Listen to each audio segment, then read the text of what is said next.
Good morning and welcome to SSUC. Good morning.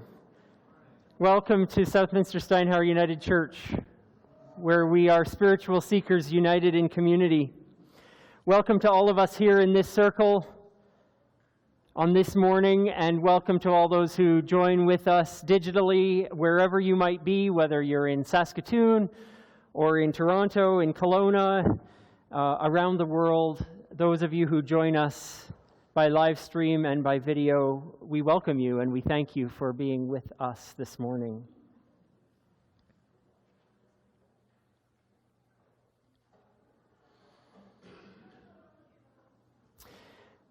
We affirm often that to be a spiritual community is to be part of a group of people where you know that you can belong.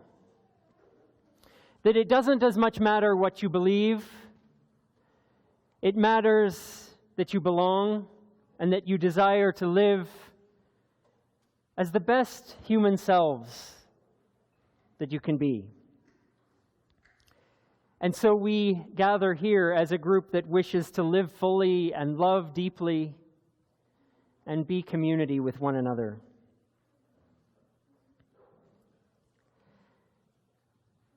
As we gather here this morning, as every time we gather, we acknowledge that we're located on Treaty 6 territory. We respect the history, the languages, the cultures of the First Nations, Métis, Inuit, and First People of Canada, whose presence continue to enrich our community. May our words always symbolize and lead to the actions and intentions to live in hope for strong relations, continued reconciliation, and a good way with each other, Indigenous and non-Indigenous alike. And so we gather here on this morning, continuing our series of ABCs for deeper living. And this morning, you've caught us on our third letter, letter C. We will conspire with one another this morning. Conspire in what? We'll wait and see.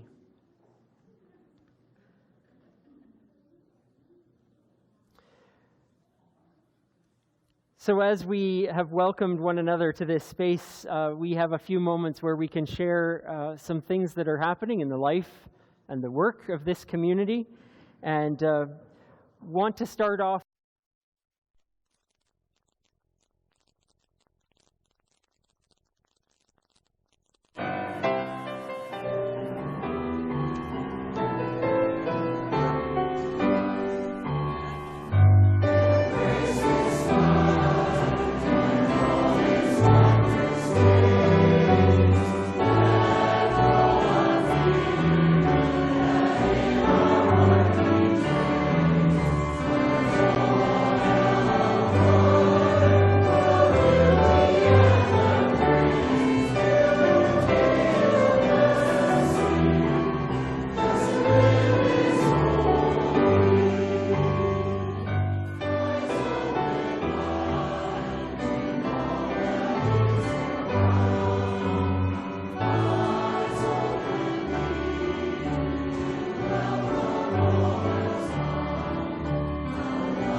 we turn into the light of a new day, turning toward our great day star. And in the gift of this new light, we seek to turn ourselves into light.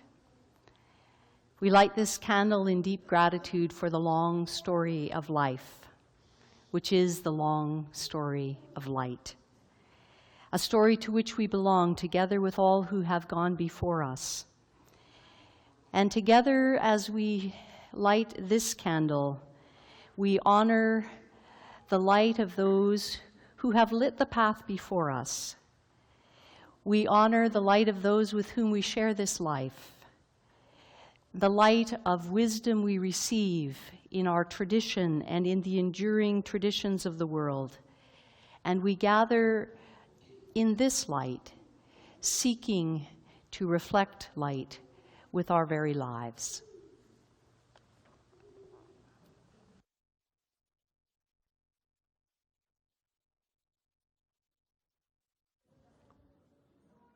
Okay, it's our time for all ages. Come. Anyone's welcome to come to the carpet who wants to come.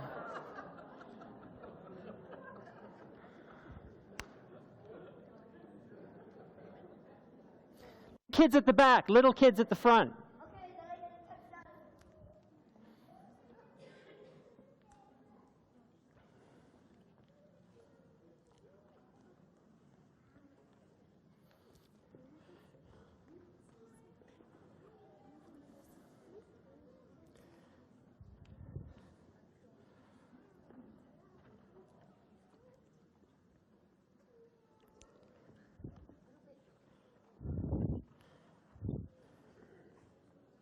Good morning. I would like to teach you how to breathe this morning. Are you breathing already? Yeah. Yes, you are. I want to tell you something, though. When we're sitting here like this, all of us sitting in this room, when we're relaxed, when we're calm, we're breathing into our chest. And that's a normal way to breathe when we're calm and when we're sitting and reading a book or eating dinner or anything. We're breathing into our chest. Nice little, fairly shallow breaths, little breaths that just keep us breathing normally. But I'm going to teach you a different way to breathe. From down lower in our abdomen, it's called our diaphragm. And when you take a deep breath, sometimes we fool ourselves and we only take a deep breath into our chest. Like that. Like that, right there. You can feel the air right there. But I want to teach you something. If everyone puts their hands, sit up nice and tall, and put your hands on your belly.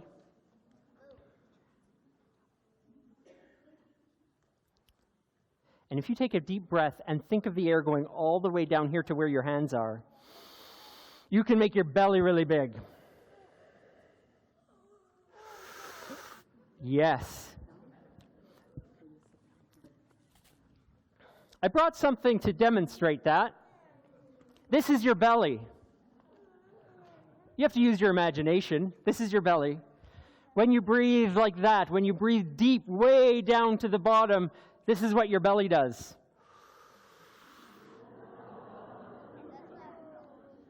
Well, I hope my belly's not that big. But that's the way we breathe when we breathe really deep. And I want to tell you why I wanted to teach you that this morning. Because when we're just sitting here or reading a book or playing toys on the floor, and we're doing that nice little shallow, great. But sometimes something scary happens. Or sometimes we're in a new situation and we get that fluttery feeling, and we're nervous, like we have to meet a new teacher, or do a new activity, or meet something new in our lives, and it makes us feel a bit nervous and scared. That's when this other kind of breathing is really important, because those butterflies that are down there need air. And that deep breathing helps to get the blood flowing again through our bodies when we're scared, when we're nervous, and when we can make our breathing do like this in our bellies. It's really very good for us. So, can we breathe together? Are you ready? This is your belly. Ready? So, we've got no air. Now, big breath. Feel your belly big. And then let it go. Another one.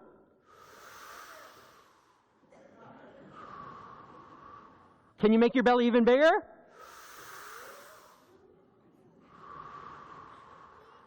Oh, I don't know. One more. That's as big as it goes. When we breathe like that, we help ourselves. We help ourselves be calm. We help ourselves when things are a bit scary and nerve-wracking. But we also, believe it or not, connect with each other when we do that. When we breathe together, something amazing happens. Let's do it one more time.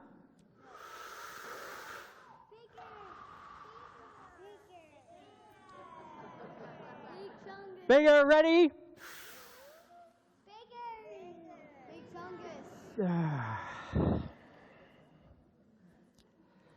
A new way to breathe is always great because it helps us in different times in our days. So there will be times when you can breathe nice and shallow, and there will be times when you're a little bit scared or a little bit nervous, when you need that breathing right down here to help us be calm and to help us connect with each other.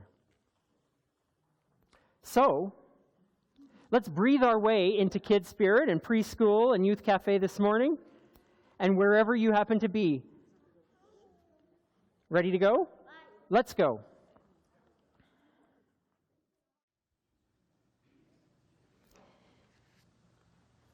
These are the words of a remarkable Canadian author from among our First Peoples, Richard Wagamese, writing about breath. From our very first breath, we're in relationship. With that indrawn draft of air, we become joined to everything that ever was, is, and ever will be. When we exhale, we forge that relationship by virtue of the act of living. Our breath commingles with all breath, and we're part of everything.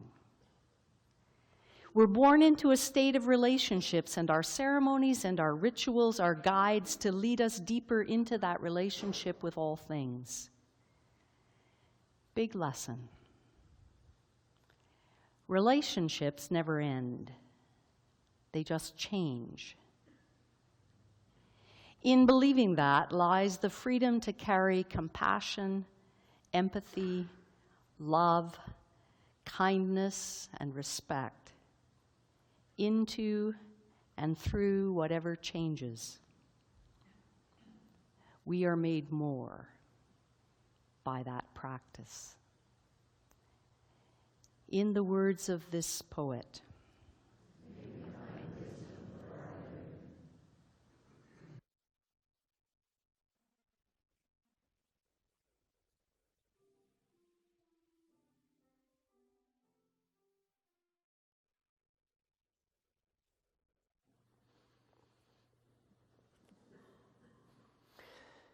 this is a reading from a book by Barbara Brown Taylor entitled Home by Another Way.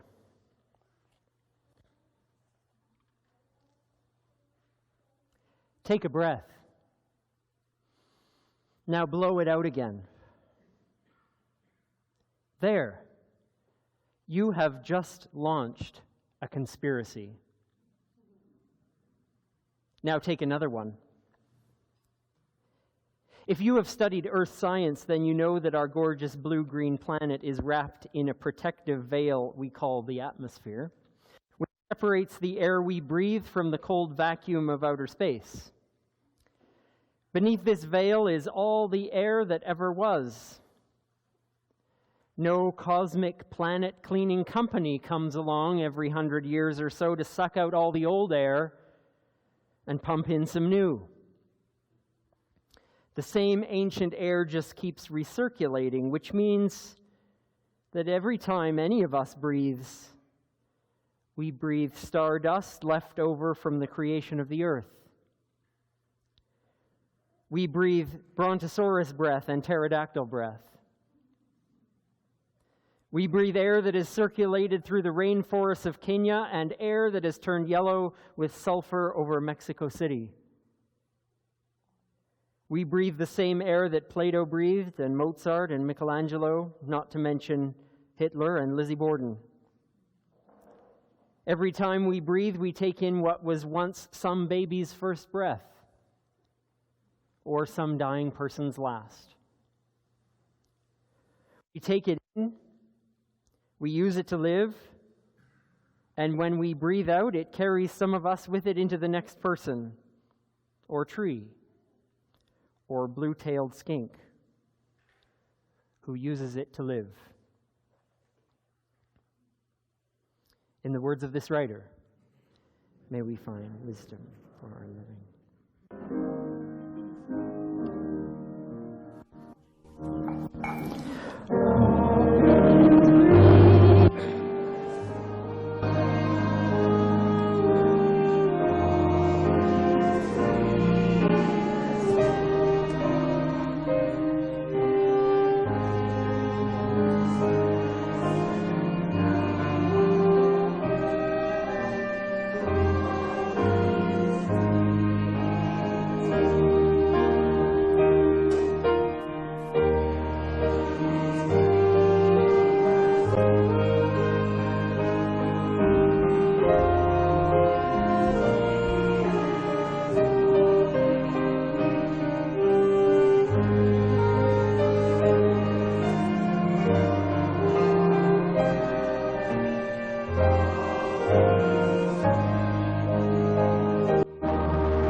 From the scriptures handed down to us in the Hebrew stream of our tradition, from the book of Genesis, these words. These are the generations of the heavens and the earth as they were created. In the day that the earth and the heavens were made, when no plant of the field was yet in the earth, and no herb of the field had yet sprung up, for it had not yet rained, and there was no one to till the ground. But a stream would rise up from the earth and water the whole face of the ground. Then God formed the human from the dust of the ground and breathed into this one's nostrils the breath of life. And that one became a living being. In the words of this creation myth,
It is the first thing we do in this world. And it's also the last.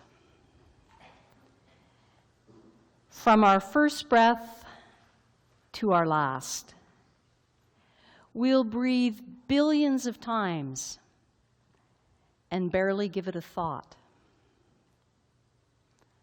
Only every once in a while we'll become conscious of our breath. Like those times when we're so cold we see vapor escaping from us as we exhale. Or we see something magnificent that just takes our breath away. Or something knocks the wind out of us. Or disease affects the functioning of our lungs. Or maybe we recognize that we haven't breathed from the bottom of our lungs for a very long time.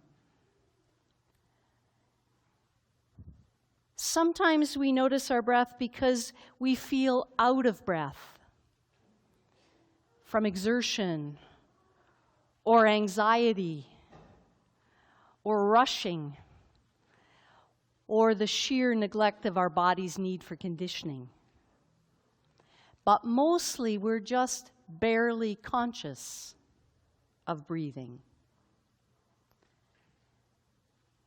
Yet in one of the great myths of our tradition, one that shapes our understanding of our species, our story tells us we're this kind of hybrid creature, formed of earth and breath, some part dirt, some part wind, some part ground, some part spirit. And though this story comes second in our Bibles, it's thought to be older than the creation myth, the poem that opens the book of Genesis. And in this older story, the human species is not the climax of creation, like we are in that poem that opens our Bible. In this older story, we're literally in on the ground floor. In the imagination of our ancients, there's earth. And there's this stream of water that rises out of the earth and waters the dirt from which a creature comes to be. This creature is Adam, which literally means dirtling or earthling. This creature that's some combination of dust and breath, a spirited being. The ancient Hebrews, in the wisdom of their language, had the same word for wind and breath and spirit. Ruach was the magic ingredient that turned this dirt, this dust, this earth into something new, a new form of life, an earthling. And in the world of the story, in our myth, this new living being was breathed into being. It was inspired. The myth, of course, isn't about the science of how we came to be here.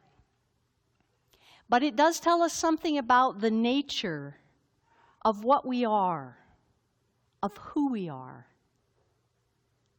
With this gift of breath, this wind, this spirit, we join a great conspiracy. When we draw our first breath, we begin to breathe the same ancient air that the dinosaurs breathed, and we'll breathe the same atmosphere that our heirs will breathe generations after us. And while we breathe together. We conspire with all that is. Sadly, our contemporary understandings have turned conspiracy into a dirty word. We associate it with criminal intent. But if we can recover the natural meaning of that word, our birth joins us to a great conspiracy, and we're born to conspire, to breathe together as the human species with all that breathes. Our birth invites us to join the great conspiracy of life, to continue the creativity by breathing together. In that myth, we're the first breathing being, but not the last. We're not the apex born to dominate, we're just the first to breathe. And the only to breathe until, in the great timing of all good stories, others come along to breathe with us, to conspire with us. If you continue reading the myth, next comes the trees, our great partners in conspiring, those who use the waste product of our breath, those who will use the CO2 and breathe out oxygen. And then a little further along in the myth, other partners arrive to breathe with us, all the animals of the field and the birds of the air, and an Eve, an Isha, yet another partner for Adam. In the end, the ancient myth is populated by a diverse community of co-conspirators, each necessary to partner in the great conspiracy of life. But it takes intention to breathe together, to breathe with each other, to bring care and attention to how we conspire to nurture the garden of life as the myth imagines us to be born to do. I think that was part of the great legacy of Jesus of Nazareth. He inspired a community of co-conspirators, those who continued to breathe together his dream of a beloved community long after he had drawn his last breath. And we, as inheritors of that wisdom tradition, are among those conspirators. If we too were to receive our breath as part of the deepest nature within us, in our inhaling, we would more consciously receive the sacredness in our breath. And in our exhaling, we would give ourselves to Godding, to breathing sacredness and creativity back into the world with more of ourselves attached.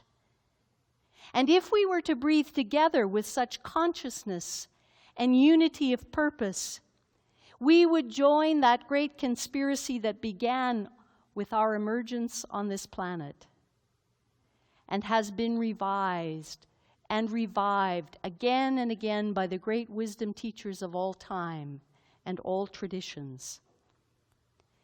Wisdom teachers like Jesus of Nazareth, who inspired a movement of kinship in an era of empire, a movement that continues to invite us to conspire with one another in ways that heal and transform our world. So here's today's invitation. In the ABCs for Deeper Living, in this time of silence we hold with one another as we breathe together, I invite us to ponder, to what will we lend our breath? How can we participate more fully in the great conspiracy of love and creativity on which all life depends?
As is our custom on All Saints Sunday, we name those from our community and our lives who've died and leave a legacy for us to remember. And so as we enter this time, we honor it with the names and with our prayers.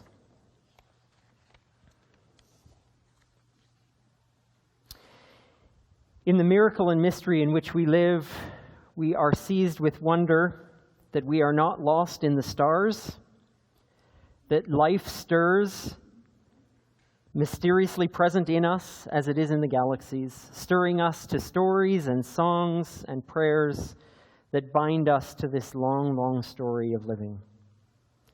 That a spirit of resilience broods over the deep of our lives, healing our hurts, helping us to remember, infusing us with the hope that can transform anguish into wisdom, pain into beauty, failure into freedom, guilt into understanding.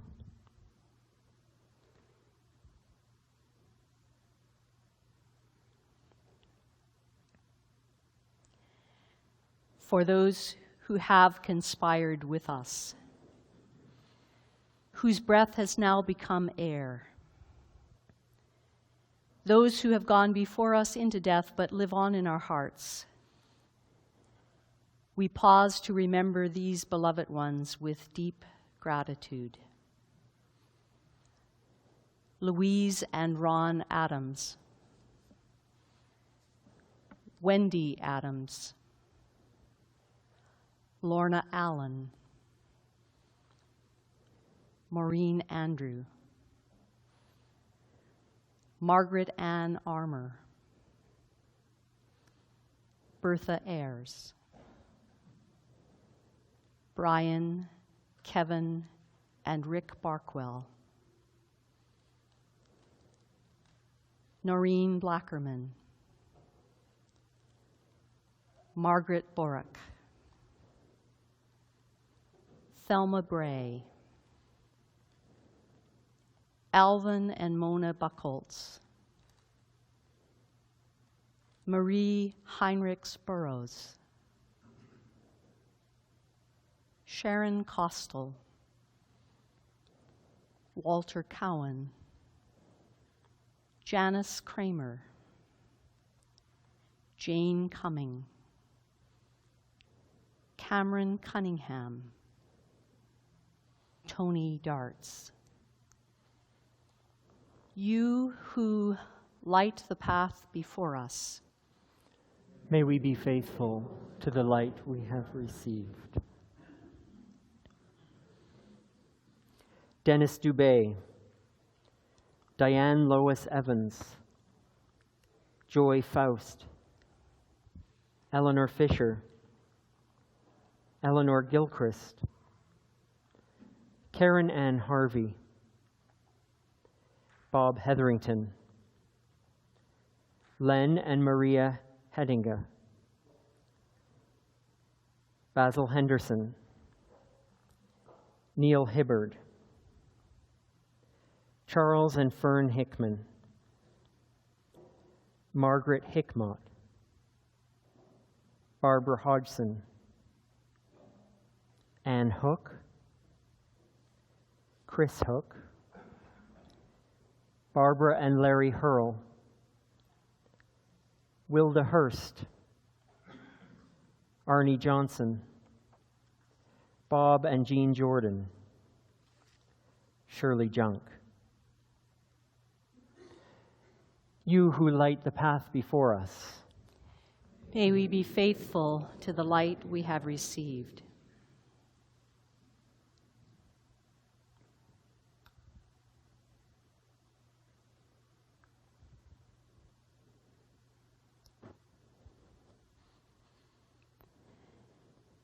Andrew King, Dawn and Joan King, Jean and Ken Kubilka,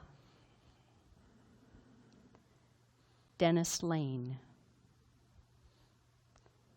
Pat Larson, Ann Lee, William Lewis, Earl LeBrow, Doris Mackay, Marlon Spike Maskell, Jack McCracken, Anna and Robert McDonald, Gordon McFadden, Daniel McHewett, Elsie Meyer, Burl and Ray Mitchell, Katie Mitchell, Christopher Nielsen, Margaret Nethercutt, Bob O'Hara, you who light the path before us.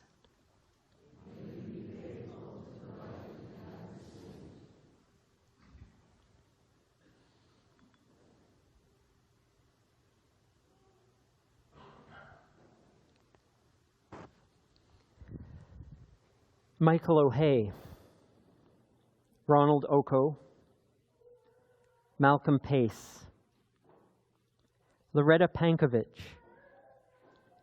Mary Peterson, John Powell, John Ramatar, Leota and Thomas Rash, Richard Reed, Harold Sager, Raymond Seguin, Donald Scott, Harold Shepard, Edna and Harry Shirk, Laurie Simonson, Shal Sinha, John Smearer, Ken and Margaret Smith, Tim and Margaret Smith, Shirley Sorobi. You who light the path before us, may we be faithful to the light you received.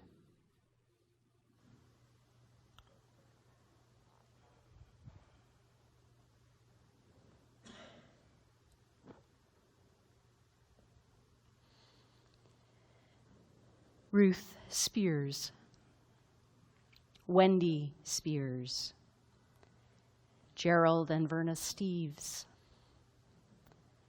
Rob Swanson, Bob Taylor, Jeannie Thompson, Gradis and Teresa Van Beek,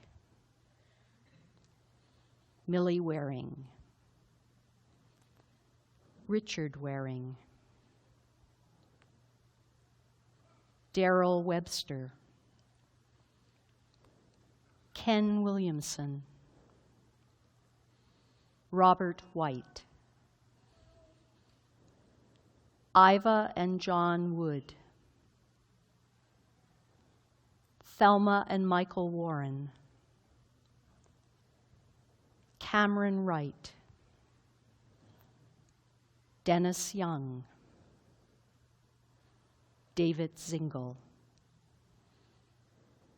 You who light the path before us, May we be faithful to the light we have received.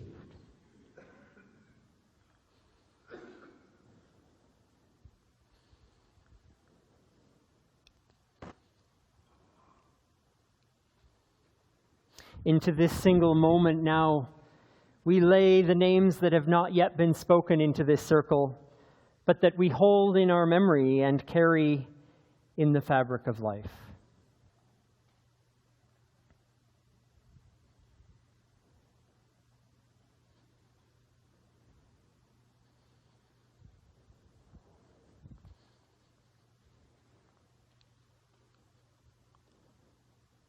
all who light the path before us.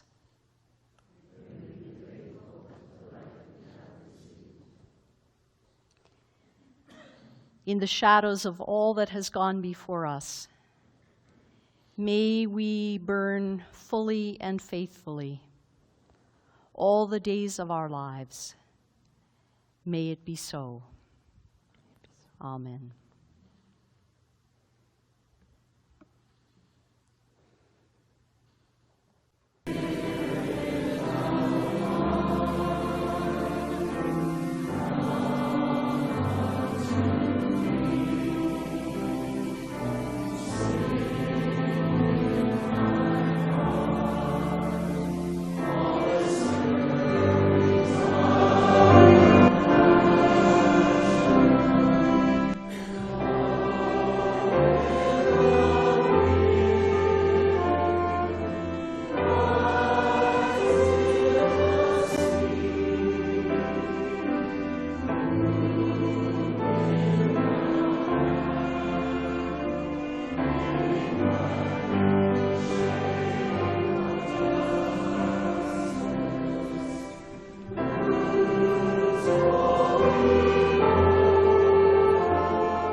As we meet around this table, we remember the empty places at our tables. And we cherish the memory of those who have gone before us into death. We're also mindful of those who are seeking a place at our tables, seeking to be included at the tables where decisions are made, seeking a place to belong.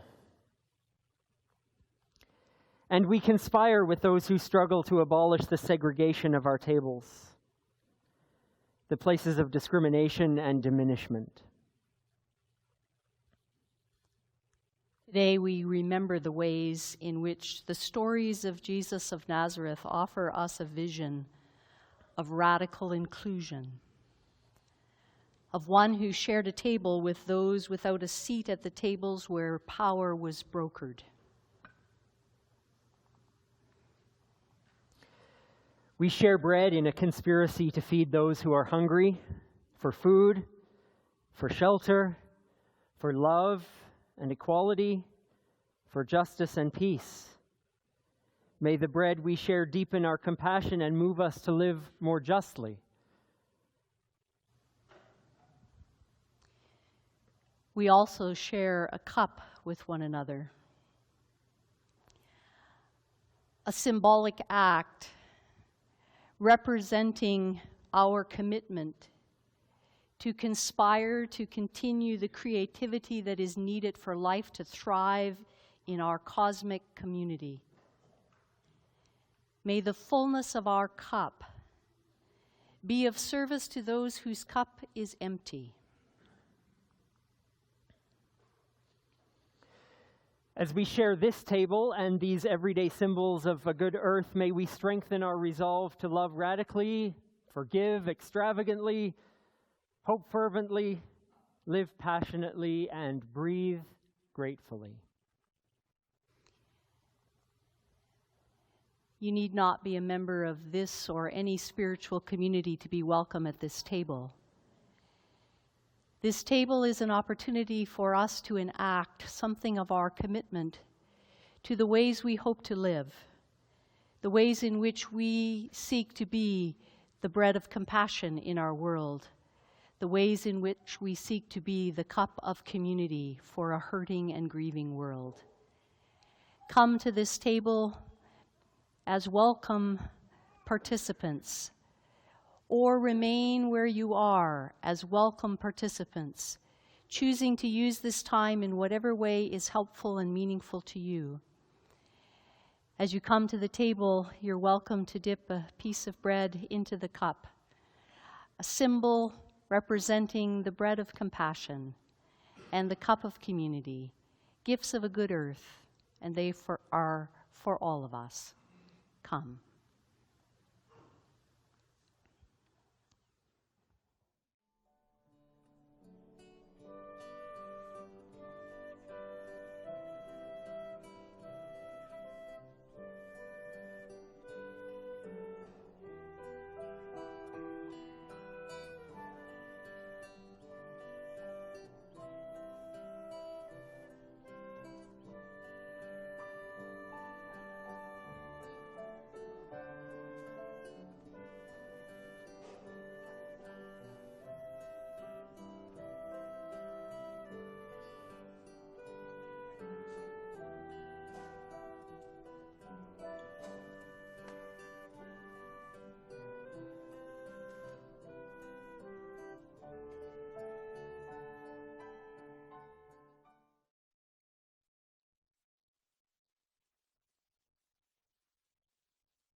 We go reminded of the gift of life and those with whom we share it. We go in the peace and strength of who we are together, and we go to be the bread of compassion and to enlarge the cup of community.